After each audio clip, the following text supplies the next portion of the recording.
Bienvenidos y bienvenidas a nuestra segunda temporada de entrevistas en 40 libros, un espacio auspiciado por Fundación CEPAS y el Centro Cultural Comunitario Pabellón 83 de Lota. Hoy, en la primera edición de este programa, nos acompaña una destacada escritora y poeta, ¿cierto?, de la comuna de Lota. Estamos hablando de Nelly Peña. Hola Nelly, ¿cómo estás? Bienvenida. Hola Víctor, ¿cómo estás? Bien, bien. Gracias, Nelly, por estar con nosotros, ¿cierto? En el primer programa en 40 libros. Es un espacio auspiciado por Fundación CEPAS y el Centro Cultural Comunitario Pabellón 83 de Lota. Y como es el primer programa, quisimos tener, ¿cierto?, a una destacada escritora de Lota, una poeta, ¿cierto?, nacida y criada en la ciudad, y ha generado diferentes movimientos sociales, artísticos, culturales. Pero también vamos a pasar en el ámbito de que estuviste también un tiempo haciendo teatro, ¿cierto? Has participado en diferentes organizaciones sociales, literarias, pero en este periodo, ¿cierto?, de pandemia, Nelly, ¿cómo lo has sentido? ¿Cómo estás con tu familia? ¿Y cómo está la creación? Mira, el tiempo de la pandemia yo creo que a todos nos ha afectado de una u otra forma. Eh, a los escritores viene siendo como un tiempo de reflexión para todos, pero para los escritores con mayor razón, con la sensibilidad que uno tiene, ¿cierto?, para percibir lo que pasa a su alrededor. Y bueno, y hay tanto dolor en este momento tan crítico, y tú sabes que a partir de las crisis que uno hace las catarsis y escribe, justamente escribe, así que hay harto tema para escribir, no todo de color rosa en las temáticas, pero hay mucho tema para escribir ahora en pandemia. Lo que a unos los perjudica, a otros los beneficia, porque es como un tiempo de introspección, ¿cierto? Para justamente averiguar mucho en el interior de uno cómo le está afectando toda esta situación y plasmarlo en la literatura. Por otro lado, también me he visto afectada en qué sentido, porque el escritor también tiene que salir un poco y despejarse, conversar con más gente, escuchar diferentes temáticas como para también transmitirlas al papel. En ese sentido como que uno se ve más corta, pero en lo demás no. Bueno, son tiempos difíciles, ¿cierto?, que estamos viviendo, pero también con el espíritu, con la fe, ¿cierto?, que podemos, que va a pasar luego este periodo que estamos viviendo de pandemia. ¿Cómo fueron tus comienzos en el ámbito de la lectura, de la poesía? En mi caso, habiendo sido una niña bien precoz para aprender a leer, por ejemplo, aprendí desde muy niña a leer, y me metí mucho en la lectura. Desde niña me atrajeron hartos tipos de lectura. Primero los cuentos, siempre más coloridos, a los niños nos atraen más. Sin embargo, puedo decir que a medida que fui creciendo, algunas cosas me marcaron como para seguir, para comenzar a escribir. Y era típico antes cuando uno salía de vacaciones, el tiempo que yo estudiaba, eh, a ti te pedían después de las vacaciones hacer una composición, te decían, vamos a hacer una composición acerca de todo lo que hicieron y cómo les fue y cómo lo pasaron en las vacaciones. Y en ese entonces mis profesores me hacían siempre notar que les gustaba mucho la forma en que llegaba, digamos, mi composición literaria a ellos, o cómo contaba, cómo relataba lo que me pasaba. Y cuando nos hacían hacer también poemas, porque también nos hicieron hacer algunos poemas, eh, también quedaron más o menos asombrados porque para la edad llamaba la atención y siempre me lo decían. Pero la vez que más asombré a mi profesora fue cuando había muerto mi mamá, había fallecido mi mamá, yo tenía 9 años, y nos hicieron hacer también poemas y también composiciones. Y ahí mi profesora habló conmigo, claro, y le llamó mucho la atención mi poema alusivo a la madre en el mes de mayo, y desde ahí en adelante traté de hacer siempre poemas porque fue una forma de desahogarme, y desde ahí yo noto esa sensibilidad por escribir, por la poesía. Claro, ahí se desarrolla, ¿cierto?, tu creatividad, pero, pero también de un sentimiento, de una pérdida, ¿cierto?, de un ser querido que, que de una u otra forma lo llevaste por buen camino, porque bien sabe que hay personas que a lo mejor son un poco más sensibles en ese aspecto y lo toman por otro lado, se van desviando, ¿cierto? Entran en depresión, no tienen una salida, y tú esta salida la encontraste en las letras, en la poesía. Es interesante, ¿cierto? El proceso también creativo, cómo comienzas tú. Desde ahí, desde el comienzo, ¿cierto? Desde pequeñita, nos contaba desde los 9 años, ya cuando empiezas a escribir poemas. Esos fueron los poemas que escribiste en la básica, pero ya cuando estabas más grande, en la media, ¿participaste en algún taller literario? ¿Cómo fueron ahí tu inicio cuando estabas más grande? Sí, ahí ya en la adolescencia, ya cuando pasé, yo estudié en el comercial de Lota, y ahí también nos hacían hacer ya ensayos literarios. Y mis ensayos eran bien contestatarios respecto a todo lo que pasaba alrededor. Así que mis ensayos y mis poemas después, acerca del entorno, sobre todo yo era bien esforzada, yo trabajaba y estudiaba. Yo trabajaba para pagar mis estudios, yo trabajaba en el comercio de Lota, vendía cassette en ese entonces, y me iba con mi uniforme a trabajar. Y entonces la jornada contraria, ¿cierto? Iba a trabajar y después entraba mi horario escolar. Y ahí, bueno, donde yo veía y pasaba también por un proceso bien sentido, bien sufrido, justamente mis poemas eran alusivos a eso, a lo injusto muchas veces que podía ser el hecho de que mientras a algunas personas se les daba todo en bandeja y no aprovechaban lo que tenían, otras estábamos sacándonos la mugre, decía yo ahí en mis poemas, por decirlo así, para salir adelante. Imagínate, era bien sacrificado cuidar niños, hacer aseo, trabajar en el comercio, para sacar la enseñanza media en ese entonces. Entonces todo eso yo lo fui plasmando justamente en mis letras y en mis poemas en ese entonces. Desde ahí ya nace tu inquietud, ¿cierto? Por seguir creando. Y también tiene un escrito bastante peculiar en el sentido de que desde pequeña empiezas ya a guiarte por una forma de escribir contestataria, ¿cierto? Agresiva, podría decir también, con relación a la sociedad y a lo que se está viviendo. Sí, pues, imagínate, bueno, yo ahí, imagínate, mujer trabajando, ¿no es cierto?, con las dificultades que teníamos las mujeres, que de repente se hacía tarde y teníamos que estar tempranito en la casa porque el peligro de que te asalten, de que te violen, en fin. Imagínate, eso me parecía tan injusto y todo eso lo plasmaba en las letras, todo eso era poema para mí, porque era mi forma de sacar la ira de lo injusto que me parecía el tema. Teníamos que andar, bueno, y hasta el día de hoy, pues así ha sido, las mujeres tenemos que estar siempre a la defensiva de muchas cosas. Para nosotros es mucho más difícil vivir muchas circunstancias. Caminar en la calle ya era complicado y lo sigue siendo. Claro, ahí tenemos un debe, ¿cierto? Sobre todo con los derechos de las mujeres y que de una u otra forma igual estamos en un proceso también de que eso se logre. Y mira, justamente ya desde pequeña, ¿cierto? Tú venías con esa inquietud de que todo, de una u otra forma también se pudieran respetar estos derechos de la mujer. Que justamente hace mucho tiempo, bueno, yo podría hablar de unos 20, 30 años atrás, ¿cierto? Que esto se logra, pero en menos cantidad, o sea, yo creo que casi nada. Y también, ¿cierto?, cómo se faltaba el respeto a las mujeres en ese entonces, porque la mujer más que nada era la que criaba a los hijos, ¿cierto?, la que se quedaba en la casa, y era muy limitada para poder hacer algunas cosas. Y también viviendo en un pueblo minero, ¿cierto? Un pueblo donde el minero siempre estaba trabajando, llegaba a la casa, ¿cierto? Y también era, entre comillas, un poquito machista en ese sentido. Era que le criaba a los niños, ¿cierto? La que estaba a cargo de los alimentos, pero no se desempeñaba otra labor.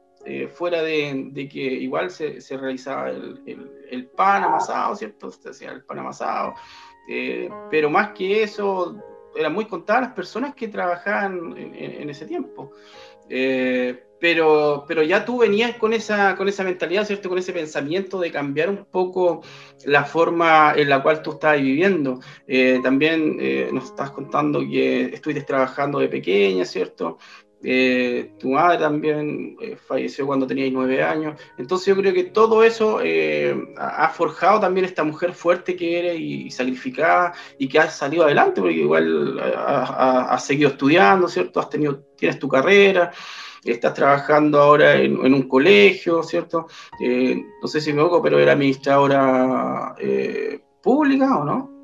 Sí, ¿sí? Estudiando administración pública. Mira, algo sabemos de tu vida. Entonces uno también se emociona, se alegra porque te conoce hace muchos años, tiene, bueno, a tu hijo, al Cristian, ¿cierto? Cisterna, que es amigo también de nosotros, del Pabellón 83, de la Fundación CEPA. Es un joven bastante esforzado, un joven que de una u otra forma también contigo se han sabido desarrollar en el ámbito artístico cultural, ya sea haciendo teatro, en películas también, ¿cierto? Donde él participó en La Casaca de Cuero, que tuvo un papel protagónico. Entonces eso también te debe llenar, ¿cierto?, de orgullo a ser mamá soltera y ser una escritora reconocida en la zona, una poeta, ¿cierto? Y llevar esto, pues llevar a tu hijo a que también vaya por el mismo lado de la cultura. Igual te felicito, Nelly, porque creo que has sabido lograr y es un proceso también bastante más difícil para una mamá soltera, pero que a la larga ha dado muy, muy buenos resultados. Así es, tienes razón. Bueno, ya pasando, ¿cierto?, al ámbito literario, porque igual te conocí un poquito, ¿cierto?, de tu vida, de tus logros. Has desarrollado tantas cosas, ¿cierto?, dentro del ámbito artístico-cultural en la ciudad de Lota, bueno, y en otras ciudades y regiones también de Chile. Pero estuviste un tiempo dedicada al teatro. ¿Por qué no nos cuentas un poquito de eso, Nelly? Sí, hace años atrás, cuando yo trabajaba en el departamento de educación, porque también trabajé casi 18 años ahí, era bien arduo ese trabajo, y era como de estar mucho encerrada. Y pasé por un proceso también complicado, crítico para mí, y me refugié, empecé a ver esto de los talleres de teatro acá en Lota, que en ese entonces era una compañía de teatros colectiva, donde impartía clases Eduardo Prada. Él hace teatro y danza acá en Lota. Le mando saludos también porque gracias a él descubrí este mundo maravilloso del teatro y empecé a llegar a ese taller, pues justamente fui muy bienvenida y justo ellos estaban ensayando esa linda obra de teatro La Taco Alto y les faltaban personajes. Así que me integré a los ensayos, me dijeron ahí muchas de las cosas que tenía que aprender también, porque recién escudriñando en eso del teatro, y me fui descubriendo a mí misma, porque nunca pensé que iba a llegar a actuar como la protagonista de La Taco Alto en ese momento. Así que junto a Alejandro Concha, él era el otro protagonista, y a un gran elenco donde habían, pero muchos actores que habían fundado esa compañía o habían comenzado ellos, así que fue pero genial haber pasado por las tablas, como le llaman. Bueno, ahí después se presentó la obra. Ahí estuviste con el grupo de teatro Socavón, Socavón. en el después, año... Bueno, en ese momento no tenía el nombre todavía, sí. 2014 aproximadamente, por ahí. Sí, yo creo que eso fue, bueno, ahí lo que pasa es que ahí subí las fotos, pero yo, eso era mucho antes, pues estamos hablando del año 2008, 2009. Aproximadamente, bueno. Sí. Bueno, siempre estuviste ahí también de la mano con Alejandro Concha, ¿cierto? Un destacado escritor y poeta también de la ciudad de Lota, que igual lo tuvimos en entrevistas pasadas acá en 40 libros. Bueno, también tuviste, bueno, sí, gran escritor, igual ha participado en muchos encuentros literarios, con nosotros participó en el encuentro de escritores, estuvo también, bueno, realizando, ¿para qué vamos a hablar si sabemos todo el trabajo que hace Alejandro, ¿cierto? Y también con su productora. Un saludo a Alejandro. Muy bien, muy bien. Bueno, ¿y en qué año te incorporas en la compuerta número 12? porque igual tuviste un tiempo participando ahí con los escritores de Lota. Yo soy parte de la agrupación de La Compuerta todavía, de hecho. Hasta hace poco teníamos incluso un programa radial, Círculo Literario. Círculo Literario, sí, así es, ahí en Radio Don Matías teníamos nuestro programa. Y también traíamos hartos invitados, sobre todo escritores, pero luego empezamos también a invitar de todas las ramas del artístico-culturales que se daban acá en Lota y en la región en general. Así que sí. Y bueno, cuando recién salió la antología, en ese entonces, no recuerdo bien el año, a ver. 2015, ¿o no? Aproximadamente, sí, la antología salió como en el 2014, 2015 aproximadamente, sí. Bueno, y fue ahí, una postulación ellos de me un permitieron proyecto, participar junto a ellos. Sí, fue la postulación a un proyecto y se ganó, ¿no es cierto? Y se pudo ahí plasmar el trabajo de muchos de los escritores que estaban en ese entonces. Formaban parte del grupo, y todavía muchos también. A propósito, tengo que decirlo, también hace poco perdimos a uno de nuestros integrantes, que es el señor Elizalde, don Miguel Elizalde, que era uno de los más antiguos fundadores de esta agrupación. Sí, supimos su noticia, igual lamentable pérdida, ¿cierto?, para el mundo literario. Con su último trabajo, que fue también La Huelga Larga del 60. Él lanzó también su libro en el Pabellón 83, y claro, justamente tuvo una gran pérdida, pero bueno, sabemos que está descansando, tenía algunos problemas de salud, ya no se podía mover, entonces estaba complicado de salud, pero que también dejó un legado dentro de la literatura lotina, y también fue un gran aporte, justamente un gran aporte, ¿cierto?, a todo lo que tiene que ver con el rescate patrimonial también de la ciudad, y también una persona muy cariñosa, muy afable, ¿cierto? Siempre que uno podía conversaba con él, siempre tenía algo interesante que aportar. Así que ahí le damos un saludo a la familia desde la familia, sí. No, y lo complicado que es cuando en este tiempo, ¿cierto?, se nos muere un ser querido y nos sentimos muy solos, porque debido al protocolo sanitario que hay, no se puede acompañar, entonces solamente la familia. Y en ese sentido, pucha, que dan ganas de acompañar. Muchas veces son personas que nos llegaron tanto, que nos dejaron tan buenos ejemplos como don Miguel a nosotros, a la agrupación. Entonces, bueno, por eso con mayor razón un saludo fraternal a su familia y todo el apoyo y la fuerza para ellos. Justamente, Nelly. Nelly, pero no solamente te quedas ahí en la literatura, ¿cierto?, en el teatro, sino que también en la danza. Eres una artista bastante completa. ¿Ah? Cuéntanos algo sobre esos bailes, esas danzas árabes en que participaban en los diferentes talleres también que realizabas, ¿cierto?, en los tiempos de verano o de invierno, ¿cierto?, los famosos talleres del Pabellón 83, donde participaste en bastante de ellos. Sí, es que de todas maneras, si yo quería incursionar en el teatro, decía, no me queda otra. Aparte que a mí me encanta el teatro y todo lo que sea danza, y que libere tu cuerpo, donde tu cuerpo lo pones a disposición del movimiento en sí, en el espacio, ¿cierto? Entonces, para mí, qué más fascinante que aprender de la danza, soltar mi cuerpo, ¿no es cierto?, con libertad, y ponerlo después a disposición del teatro con mayor facilidad. Así que cuando habían talleres me acuerdo en ese entonces de la danza árabe, con la niña, no me acuerdo bien del nombre, pero Darosh era su apellido. Sí. Ella fue nuestra profesora y llegamos hasta el final con el taller, ahí hicimos la presentación. Luego también con Eduardo Prada estuve incursionando en lo que es el flamenco, el tango, todo lo que a uno le ayude como en lo artístico cultural, en todas sus expresiones, ¿cierto?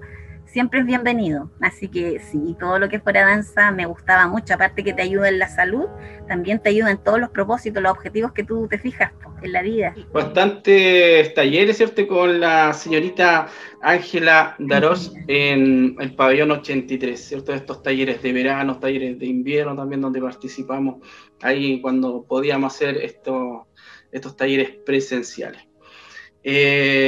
Has participado mucho en muchas cosas, siempre estás activa, ¿cierto? Siempre generando movimiento, y desde esos movimientos, ¿cierto? Desde esa experiencia, supimos igual hace poquito que lanzaste tu primer libro, ¿cierto? Tu primer libro que, bueno, un libro también que narra, ¿cierto? Vivencia, hechos, anécdotas, algunos personajes también bastante conocidos, la ciudad de Lota aparecen ahí, igual tiene un enfoque también social, ¿cierto? Con un enfoque también femenino. Bueno, ahí nos vas a contar, ¿cierto?, sobre tu primer libro, ¿cierto? Este tan esperado creación, ¿cierto?, que lleva por título Súplica de Pieles. ¿No? Tienes razón, pues ahí, bueno, a partir de todas las anécdotas y todas las vivencias que uno tiene y de todas las observaciones que hace, nace este libro, donde yo tenía un cúmulo de trabajos que no había plasmado nunca en ninguna edición de libro. Este es mi primer hijo literario, por decirlo así. Y claro, con ese nombre, Súplica de Pieles, porque me da la impresión que es un poco la voz del auxilio, del aquí estoy, por favor véanme, necesito esto, necesito ayuda, necesito atención. Bueno, y también quiero mandarle un saludo a Jorge Torres. Él es un gran amigo, pintor de acá de la zona, un destacado pintor, y sabes que él hizo justamente el dibujo de mi portada, de la portada de mi libro Súplica de Pieles. Él me tomó una fotografía y lo que yo quería era que se viera como una especie de estatua donde se descascaraba, se iba descascarando de a poco, y él plasmó tan bien en su pintura lo que yo le pedí para mi libro, que justamente quedó así. Y bueno, aunque no se le dio la dimensión que me hubiera gustado, porque me hubiera encantado que el libro hubiera sido, el dibujo hubiera, digamos, hubiera estado en toda la portada. Mira, yo te lo estoy mostrando ahora. Sí, sí. Solamente se puede ver ahí en el medio, pero de todas maneras este es un dibujo de mi cara, ¿cierto? Porque él lo sacó de una fotografía, pero se ve como que se descascara, como que se le cae la piel. Sí. Y esa era la idea. Y él lo hizo justamente con una foto que me tomó. Pero logró el objetivo de lo que tú querías. Bueno, igual enviar un saludo a Jorge Torres, famoso coque, ¿cierto? Que tatuador también en la ciudad de Lota, un gran pintor destacado. También fue el que hizo la pintura de Benjamín Chao, ¿ya? Después de su muerte, él quiso pintar, ¿cierto? El rostro de Benjamín, y a las personas que visiten el Centro Cultural Comunitario está ahí a la entrada en la oficina, en secretaría. Así que igual le damos los agradecimientos desde acá a Jorge Torre, compañero igual en la básica.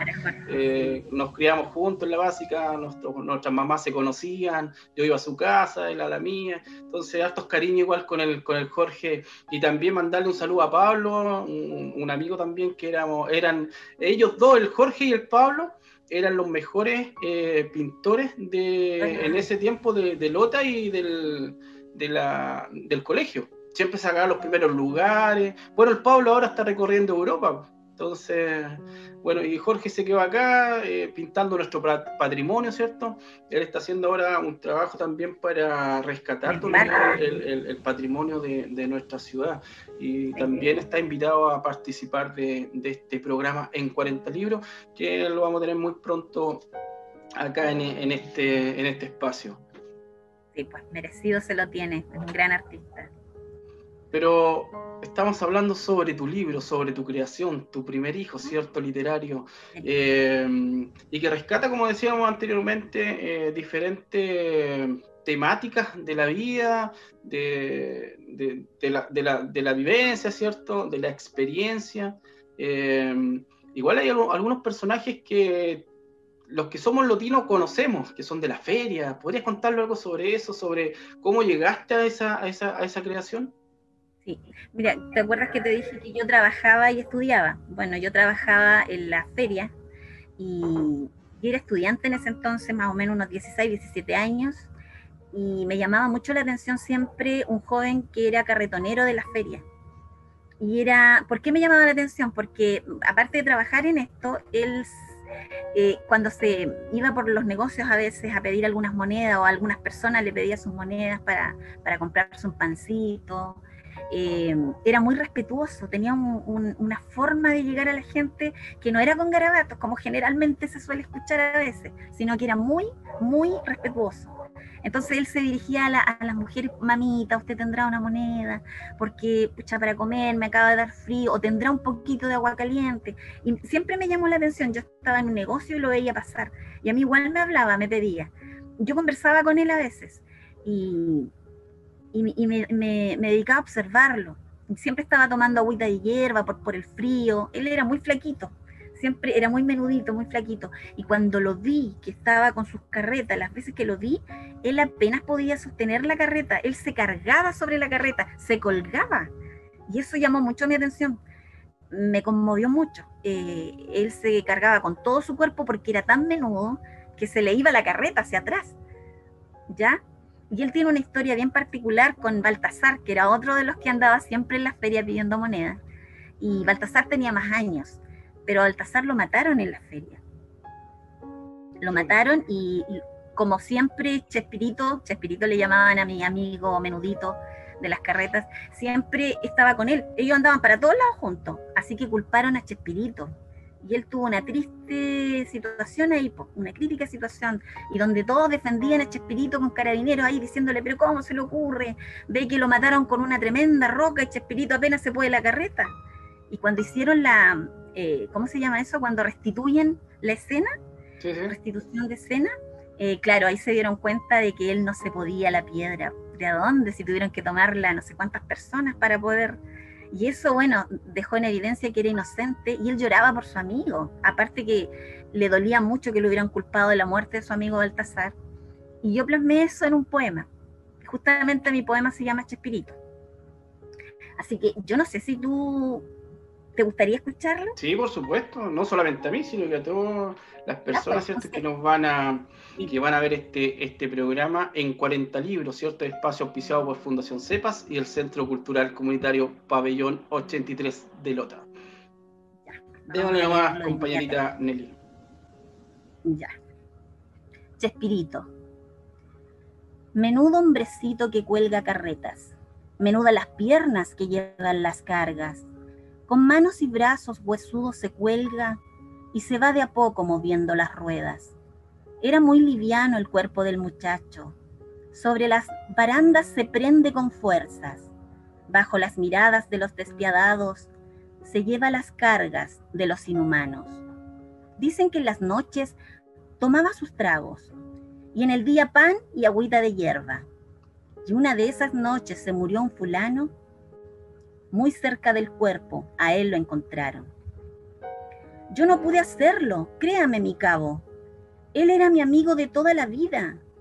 Si con una piedra lo han asesinado, yo solo recuerdo que quedé botado. Los feriantes todos fueron a abrazarlo. Gritaron también que él era inocente. Pero a Chespirito igual se lo llevaron, mientras él lloraba por su amigo amado.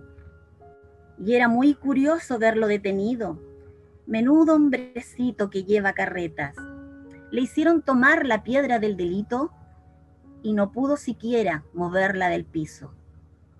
Tratando de acusar al buen Chespirito, al fin lo soltaron por falta de pruebas. Volvía a la feria donde era querido, pero siempre hablaba de su fiel amigo.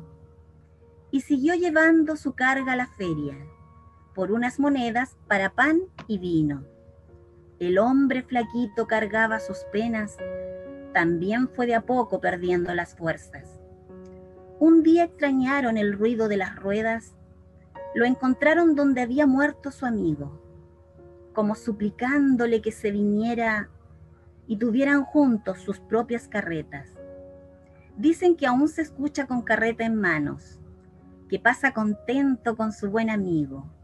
Incluso en las noches se le ve cantando, a mitad de feria tomando unos tragos. Menudo hombrecito que carga carretas, se fue Chespirito a su propia feria. Mira, qué bonito. Escuchándote, bueno, las personas que lo conocimos y que hemos recorrido la feria, al escuchar, ¿cierto?, tu poema,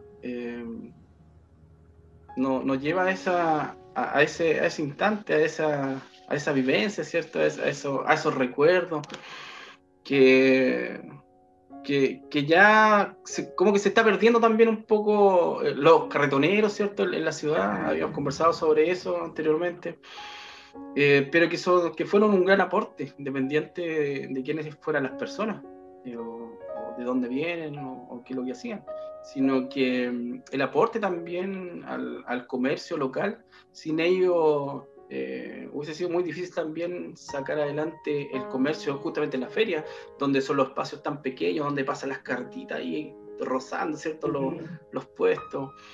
Pero Chespirito justamente lo conocimos y al escucharte nos trae un poco de nostalgia también recordarlo. Pero también contento por tu trabajo, o sea, logras, ¿cierto?, ese sentimiento, logra traer a la memoria este personaje, y que también un tiempo estuvo pasando por los locales cantando con la Cruz de Mayo, si no me equivoco. Sí, pero en ese entonces, claro, él acompañaba a los que estaban, los que salían a tocar la Cruz de Mayo. En ese entonces, cierto que siempre fue con guitarra, con velitas, como se hace acá en Lota. Y él acompañaba, claro, porque sabía que después había comilona y había traguito, así que... Sí, tenemos recuerdos de ahí de Chespirito. Sí.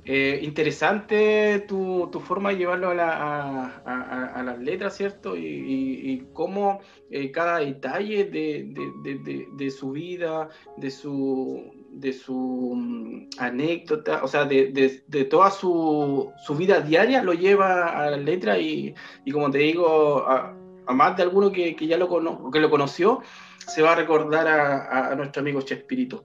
Pero no solamente te enfocan en estos personajes, ¿cierto?, de la feria, sino que también en el ámbito de la mujer, del protagonismo también que tienen las mujeres dentro de esta sociedad.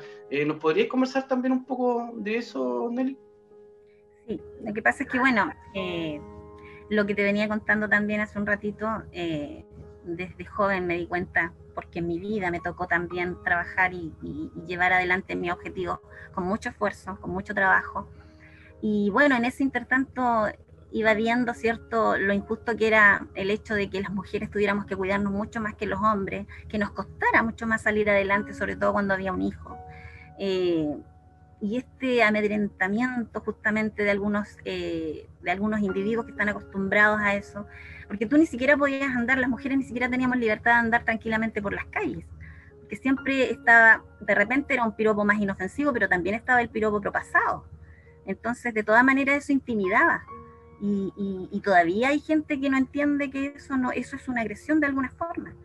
¿Te das cuenta? Entonces, justamente, bueno, mi poema plasma el hecho de la injusticia que se vive en ese sentido, como también de la violencia que hay en todo sentido, sobre todo la violencia de género, el tema de los femicidios hoy en día, de cómo se entiende o se entendió, porque ya estamos despertando un poco, pero todavía falta, de que se haya normalizado, porque nos han dado una educación siempre desde niña de que, bueno, las mujercitas juegan con muñecas, los hombres juegan con trencitos, con bolitas, con trompos, y si tú haces una cosa o la otra, bueno, es porque ya eres desviado, y bueno, y las mujeres tienen que someterse a lo que digan los hombres porque están para consentir, y eso nos enseñaron de alguna u otra forma. Por eso las mujeres tenían que estar en la cocina, ¿no es cierto?, haciendo aseo, pero no se podían desarrollar más allá de lo que ahora está totalmente volcado, porque ahora vemos mujeres médicos, abogados, ahora ya eso es distinto, pero de todas maneras la mentalidad en sí no se ha extinguido del todo, porque todavía, si no, no existirían los femicidios, porque los hombres de todas formas se ve que todavía tienen una inseguridad con las mujeres cuando son muy decididas, muy independientes, trabajadoras, muy sumisas, ¿no es cierto? O sea, cuando no son sumisas, en realidad son un desafío para ellos. cuando no están sometiéndose a lo que ellos ya están acostumbrados en este sistema patriarcal, digamos, a hacerlo ley, o sea, lo que ellos decían se hacía. Entonces eso fue lo que fui plasmando a través de mi trabajo. Por ejemplo, hay un poema que era como bien polémico, porque a algunas personas les chocaba leerlo, pero también se daban cuenta de la realidad. Era como un poquito más arcaico, porque habla de la mujer dueña de casa, de cómo todo lo que hacía ella le molestaba al hombre. Le molestaba de alguna forma. Si él llegaba, era el amo y señor antes. Y no digamos que los mineros están exentos de esto, porque muchos de ellos eran muy machistas. Y bueno, a ellos los criaron así. Lamentablemente eso era una cadena que no terminaba. Y a lo mejor para algunos todavía no termina. ¿Te das cuenta? Entonces, eso se plasmó justamente en ese poema que se llama De migajas, que era como la mujer antigua que estaba siempre sometida, porque ella ni siquiera un trabajo podía tener. Ella era de la casa, ella criaba a los hijos, ella cocinaba, pero ella para el resto del mundo era como la que no hacía nada, la que no trabaja, pero sin embargo tenía todo el trabajo. En una familia no se movía nada si no era porque ella estaba ahí, como el pilar, cuidando a los hijos, preocupándose de la higiene de la casa, de la cocina. Entonces eso yo lo plasmo en ese poema y en muchos otros que hablan acerca de la violencia hacia la mujer. Yo no sé la si violencia de género también. Y también el que de una u otra forma justamente pues el hombre se acostumbró a faltar el respeto a la mujer en todo ámbito, pero eso ya se está cambiando, ¿cierto? Ahora ya la mujer sacó la voz y justamente para ir en paz también, no solamente con las mujeres, sino que con sus pares, con los hombres, ¿cierto? Y tener una sociedad más justa, más equitativa también, y todos estos derechos que de una u otra forma fueron invisibilizados, ¿cierto?, durante todo este tiempo. Creo que las mujeres igual nos han dado un ejemplo de lucha, de organización, y que de una u otra forma se está visualizando y se está respetando sus derechos. Así es. Y qué bueno que sea así, pero de todas maneras, como dices tú, se está al debe, porque quedan un montón de cosas que erradicar, costumbres todavía. Imagínate que, bueno, no estaríamos todavía viviendo el tema del femicidio si se hubiera erradicado completamente. O sea, queda todavía, nos queda harto todavía por hacer al respecto, y eso se tiene que ver a todo nivel. O sea, hay que seguir sacando la voz a todo nivel. Yo sé que hay muchas mujeres que solidarizamos en este tema, pero también a mí me da mucha pena ver mujeres que también todavía son machistas, que ellas mismas ponen trabas, y se ponen trabas entre ellas, y eso es lo que no tenemos que hacer. Nosotros tenemos que solidarizar siempre para ir facilitándonos las cosas unas con otras. Y bueno, y entender los hombres que en el fondo somos una sociedad en conjunto y tenemos que salir adelante a la par, y no tampoco hacernos daño ni de uno ni del otro lado, porque también debe haber hombres, a lo mejor en menor cantidad, pero que también son agredidos, y la violencia no puede ser justificada de ninguna manera. Justamente. Mira, interesante todo lo que abarca, ¿cierto?, en tu libro. ¿Qué podríamos esperar nosotros los lectores de tu obra, Nelly? Bueno, aparece ese poema que habla de migajas, cuando recién empezamos a ver los pequeños destellos de lo que podría estar siendo como raro dentro de lo que le ocurre en general a las mujeres con el tema de la violencia. Pero también aparece ese otro lado de cuando la mujer ya se decide, cuando ya la mujer se empodera, cuando ya la mujer pierde el miedo, cuando ya dice ya basta, yo no puedo dejarle este mismo legado a mis hijos, de temor, de miedo, de horror, al hecho de ser mujer, todo lo contrario. Y entonces ya ahí aparece otro poema, aparece Rosa y Cardo, que habla de una mujer que está decidida, que se empodera, como bien dije, y se atreve a hacer lo que en realidad estamos haciendo muchas mujeres hoy en día, ¿no es cierto? A salir adelante, a fijarse metas y a pensar que todo lo contrario, tiene más herramientas para salir adelante, no más trabas, más herramientas, más recursos. Mira, qué bien. ¿Cómo podemos adquirir tu libro, Nelly? ¿En dónde te encontramos en redes sociales? ¿Tienes algún teléfono donde podemos llamar y consultar por tu libro? Mira, de dos formas. Tengo el Facebook que tiene mi nombre, Nelly Peña Pinilla, sin ningún problema. Se puede acceder a él para dejar un mensaje y ahí ver la posibilidad, ¿no es cierto? O sea, se contactan conmigo, me dejan un mensaje y adquieren el libro a través de ese mensaje, como así también a través de mi teléfono, mi WhatsApp. Así que te lo puedo dar ahora acá, ¿cierto? Sí, por supuesto. Ya, es el 991-5106-18. Lo voy a repetir, 991-5106-18.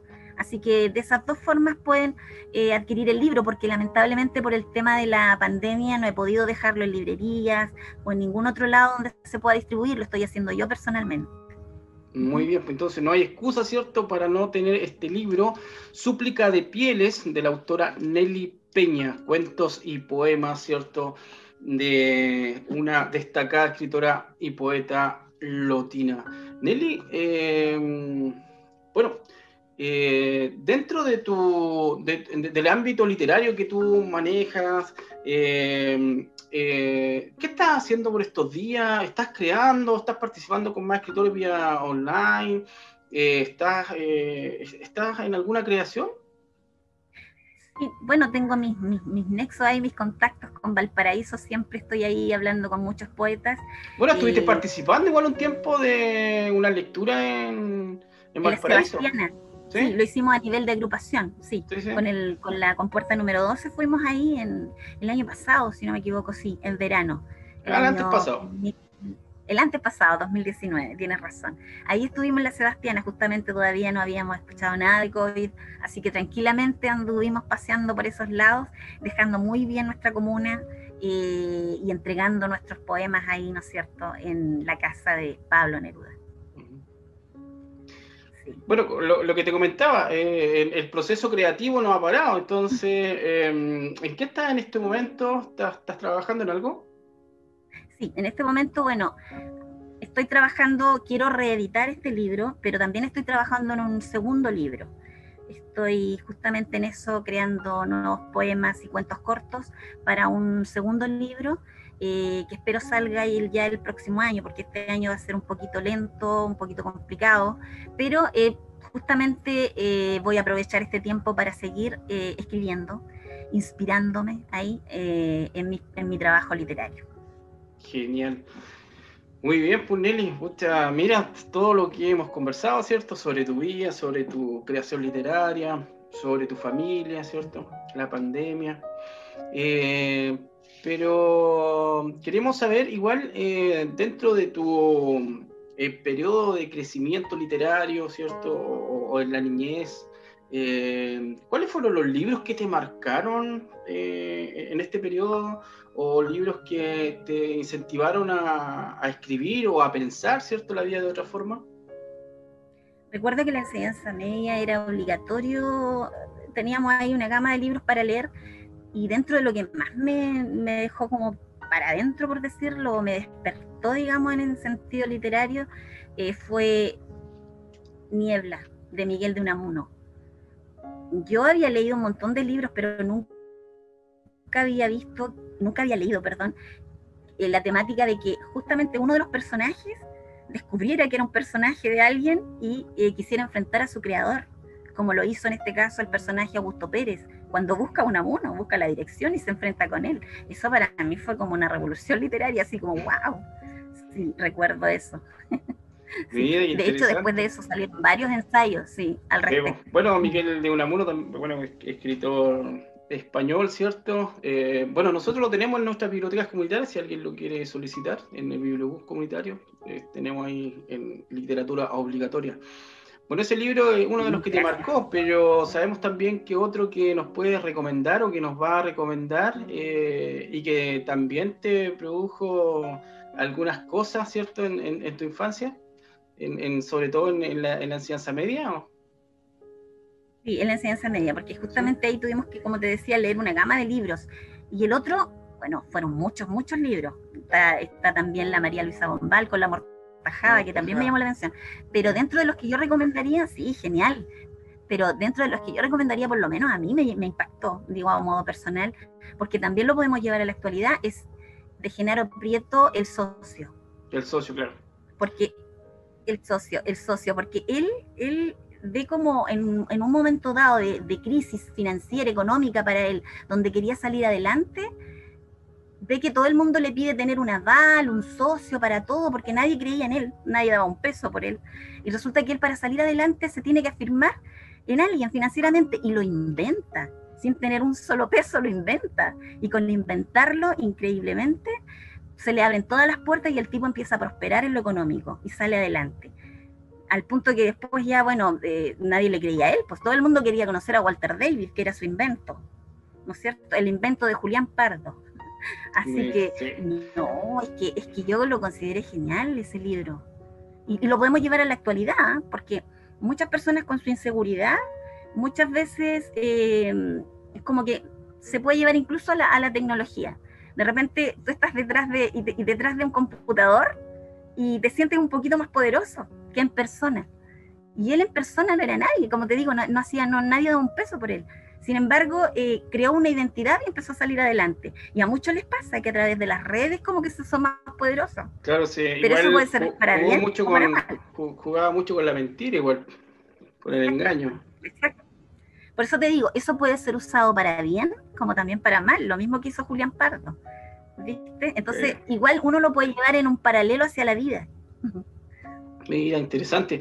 Bueno, en una novela, ¿cierto? Del escritor chileno Genaro Prieto. Bueno, fue publicado en 1928 y lo más interesante que fue llevado al cine, ¿cierto? En Inglaterra, en Francia y España. Mira qué interesante, y para ese tiempo, o sea, estamos hablando de 1928, y que se lleve, que este libro siga todavía vigente, y de un chileno sobre todo, es muy valorable. Exacto, de un chileno. Uh-huh. Mira, qué interesante, Nelly.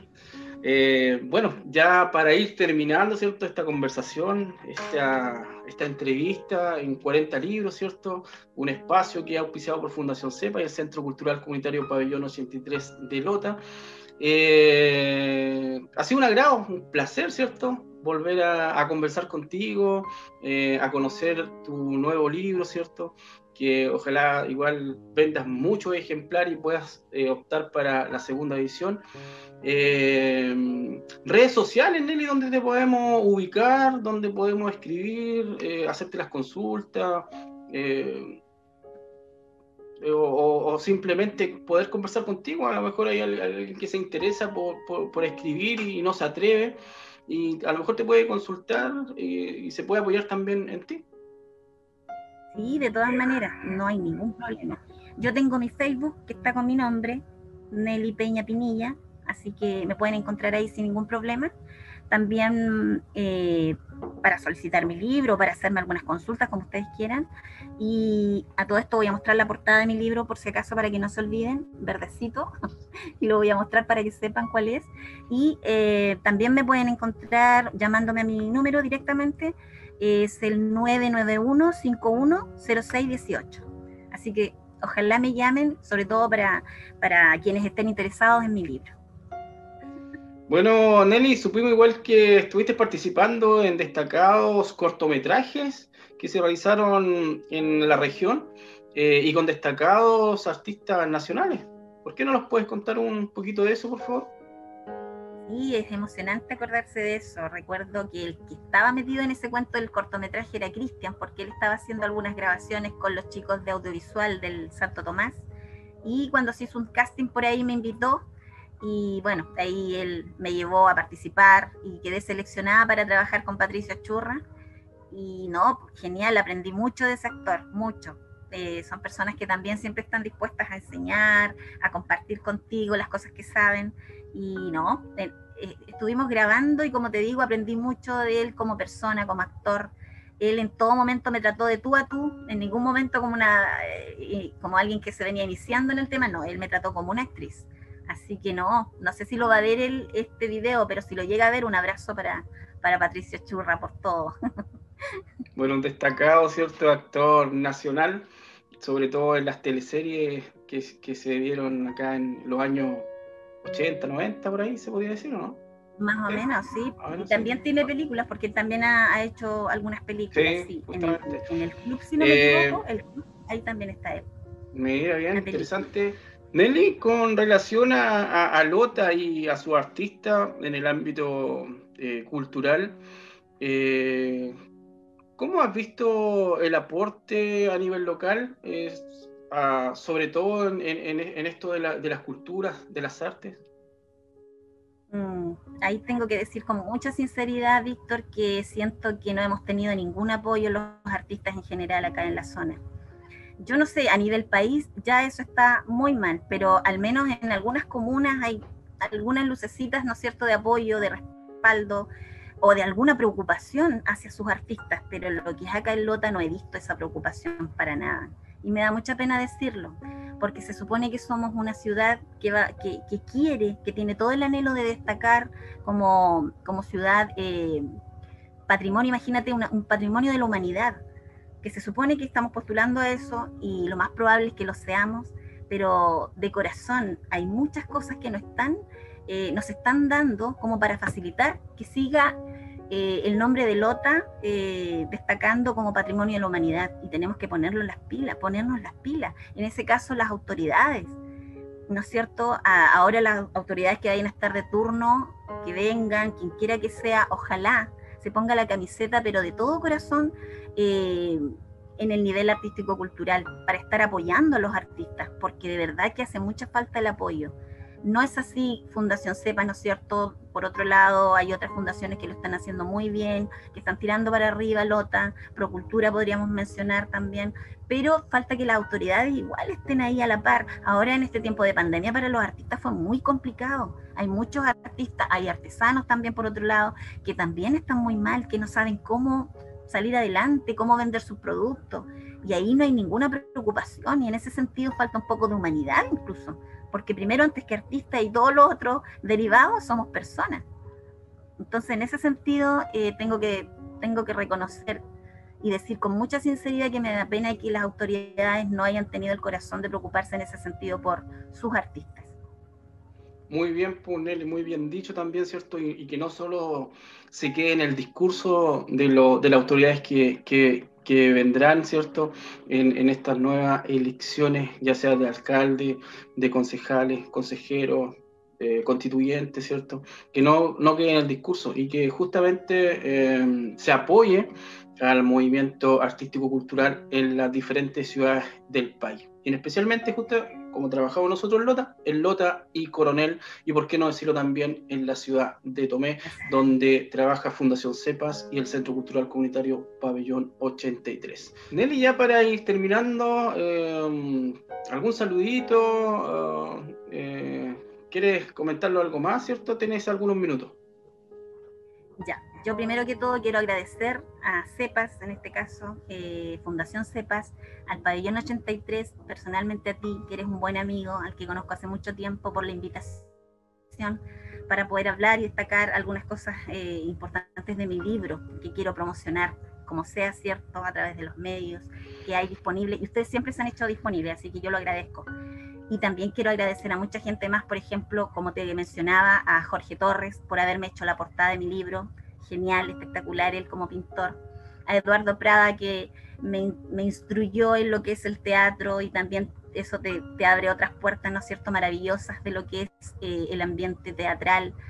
Y también quiero agradecer a la directora de la Escuela Centenario, que siempre ha estado dispuesta a trabajar conmigo o a darme las facilidades para que yo realice mis actividades. Yo trabajo en esa escuela, trabajo con un equipo maravilloso ahí, unos profesores increíbles, así que a todos mis compañeros y a todas las personas que trabajan ahí junto a mí, Escuela Centenario, un abrazo. Bueno, y a todas las personas que me conocen, Pablo Roku, a la compuerta número 12, a todos mis compañeras y compañeros de la compuerta de la agrupación, ¿no es cierto? Ojalá podamos hacer nuestro programa también nuevamente, Círculo Literario.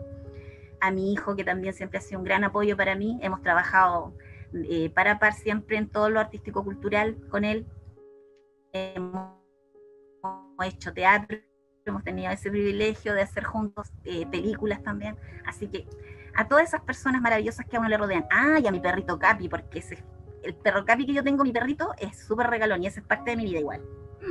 Así que eso. Muy bien, pues muchas gracias por estar con nosotros.